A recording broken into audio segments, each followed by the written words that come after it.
राम राम सभी भाइयों ने। ये है नोएडा सेक्टर 66 का इंडियन बैंक और इसी के पास एक अपनी पीजी है, स्काई होम पीजी सोना मॉडल।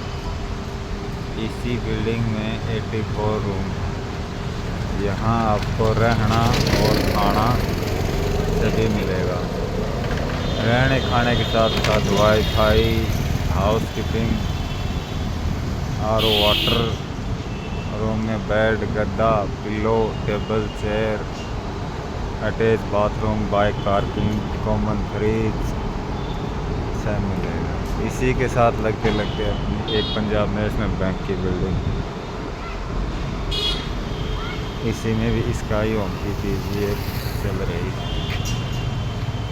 इसी के पास में मेट्रो स्टेशन 59, पास में ही सर्विस रोड है जहाँ से ऑल NCR की बस ऑटो सब मिलते हैं।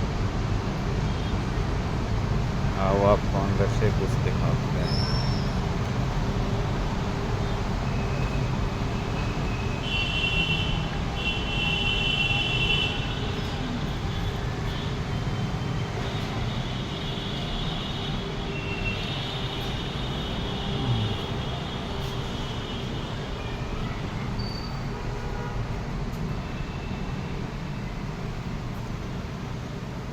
ये बाइक पार्किंग,